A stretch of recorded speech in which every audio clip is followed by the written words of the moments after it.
ಜಿಲ್ಲಾ ವಾಣಿಜ್ಯ ಮತ್ತು ಕೈಗಾರಿಕಾ ಸಂಘದ ಸಭಾಂಗಣದಲ್ಲಿ ಆಧುನಿಕ ಕೌಶಲ್ಯಾಭಿವೃದ್ಧಿ ತರಬೇತಿ ಕೇಂದ್ರದ ಉದ್ಘಾಟನೆಯನ್ನ ನೆರವೇರಿಸಲಾಯಿತು. ಯುವ ಜನರಿಗೆ ಶಿಕ್ಷಣದ ಜೊತೆಯಲ್ಲಿ ತಂತ್ರಜ್ಞಾನ ಆಧಾರಿತ ತರಬೇತಿ ನೀಡುವುದು ಹಾಗೂ ಕೌಶಲ್ಯ ವೃದ್ಧಿಸುವುದು ಅತ್ಯಂತ ಅವಶ್ಯಕ ಎಂದು ಲೋಕಸಭಾ ಸದಸ್ಯರಾದ ಬಿವೈ ರಾಘವೇಂದ್ರ ಅವರು ತಿಳಿಸಿದರು. ಕಾರ್ಯಕ್ರಮದಲ್ಲಿ ವಿಧಾನ ಪರಿಷತ್ ಸದಸ್ಯರಾದ ಡಿಎಸ್ ಅರುಣ್, ಡಾಕ್ಟರ್ ಧನಂಜಯ ಸರ್ಜಿ, ವಿಧಾನ ಪರಿಷತ್ ಮಾಜಿ ಸದಸ್ಯರಾದ ಎಸ್ ರುದ್ರೇಗೌಡ, ಶಿವಮೊಗ್ಗ ಜಿಲ್ಲಾ ವಾಣಿಜ್ಯ ಮತ್ತು ಕೈಗಾರಿಕಾ ಸಂಘದ ಉಪಾಧ್ಯಕ್ಷರಾದ ಬಿ ಗೋಪಿನಾಥ್, ಕಾರ್ಯದರ್ಶಿ ವಸಂತ್ ಹೋಬಳಿದಾರ್, ಸಹ ಕಾರ್ಯದರ್ಶಿ ಜಿ ವಿಜಯಕುಮಾರ್, ನಿರ್ದೇಶಕರಾದ ಮಧುಸೂದನ್ ಐತಾಳ್ ಸೇರಿದಂತೆ ಇನ್ನು ಅನೇಕ ಗಣ್ಯರು ಭಾಗಿಯಾಗಿದ್ದರು.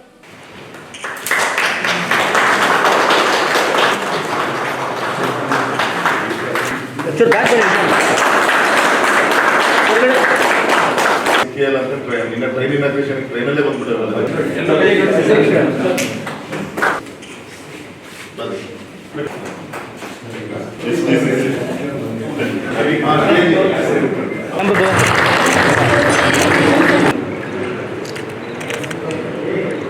ನಮ್ಮ ಚೇಂಬರ್ ಆಫ್ ಕಾಮರ್ಸ್ ಆಗಿರುತ್ತೆ, ಸ್ಕಿಲ್ ಡೆವಲಪ್ಮೆಂಟ್ ಸೆಂಟರ್ ಏನಾಗಿದೆ, ಬಾಷ್ ಕಂಪ್ನಿಯವರು ಬೇರೆ ಬೇರೆ ಕಂಪ್ನಿಯವರು ಏನೇನು ಬಂದಿದೆ ಅದರ ಒಂದು ನೀವು ಮಾಡಿದಂಥ ಒಂದು ಪರಿಶ್ರಮದ ಪ್ರತಿಫಲ ಅಂತ ನಾನು ಇವತ್ತು ಅಭಿಮಾನ ಹೇಳ್ತಾ ನಿಮ್ಮೆಲ್ಲರ ಹಾರೈಕೆಯಿಂದ 4ನೇ ಬಾರಿಗೆ ಸಂಸತ್ ಸದಸ್ಯನಾಗಿ ಸೇವೆ ಸಲ್ಲಿಸುವಂಥ ಅವಕಾಶ ಮಾಡಿಕೊಟ್ಟಿದ್ದೀರಿ.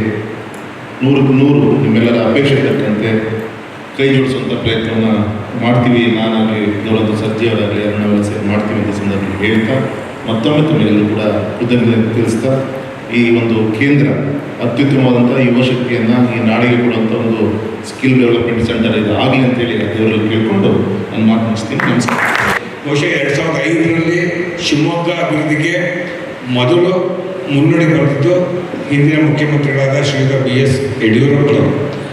ಅದನ್ನು ಮುಂದುವರಿಸ್ಕೊಂಡು ಮೇಲ್ದರ್ಜೆಗೆ ತಗೊಂಡು ಹೋಗ್ತಾ ಇರೋದು ಈಗಿನ ಸಂಸದರಾದ ರಾಘವೇಂದ್ರ ಅವರು. ಅದು ರಾಘಣ್ಣ ಅಂತಲೇ ಹೇಳ್ತೀನಿ, ಯಾಕಂದರೆ ರಾಘವೇಂದ್ರ ಅಂತಾಗ ಭಾಳ ಫಾರ್ಮಲ್ ಆಗಿ ಶ್ರೀಯುತ ಅಂತಲೇ ಬರಬೇಕಾಗುತ್ತೆ. ರಾಘಣ್ಣ ಅಂತಾಗ ಏನು ತೊಂದರೆ ಇಲ್ಲ. ಸೊ ರಾಘಣ್ಣವರು ಆ ದಿಕ್ಕಿನಲ್ಲಿ ಕೆಲಸ ಮಾಡೋರು.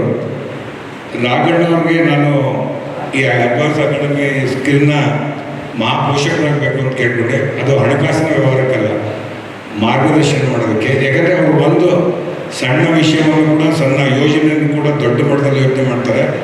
ಶಿವಮೊಗ್ಗ ಸಿಟಿಗೆ ಒಂದು ಯೋಜನೆ ಬೇಕು ಅಂತ ಕೇಳಿದಾಗ ಅದು ಇಡೀ ಶಿವಮೊಗ್ಗ ಜಿಲ್ಲೆಗೆ ಯಾವ ರೀತಿ ವಿಸ್ತರಿಸ್ಬೋದು ಅಂತ ಯೋಚನೆ ಮಾಡ್ತಾರೆ.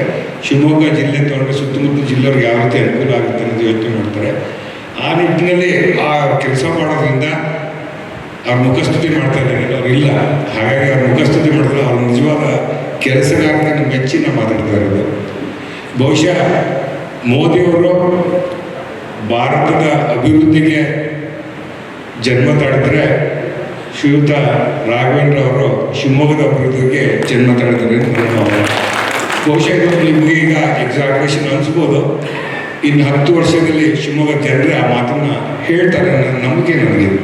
ಅಷ್ಟರ ಮಟ್ಟಿಗೆ ಅವರ ಕುಟುಂಬದವರು ಕೂಡ ನಾವು ಈ ಸಂದರ್ಭದಲ್ಲಿ ಅವರಿಗೆ ಅಪ್ರಿಷಿಯೇಟ್ ಮಾಡಬೇಕು. ಯಾಕಂದರೆ ಕುಟುಂಬಕ್ಕೂ ಕೂಡ ಅವ್ರು ಅಷ್ಟೊಂದು ಟೈಮ್ ಕೊಡೋಲ್ಲ, ಜನರಿಗೋಸ್ಕರ ಅಷ್ಟೊಂದು ಟೈಮ್ ಕೊಟ್ಟು ಹೋಮ್ವರ್ಕ್ ಮಾಡ್ಕೊಂಡು ಕೆಲಸ ಮಾಡ್ತಾರೆ.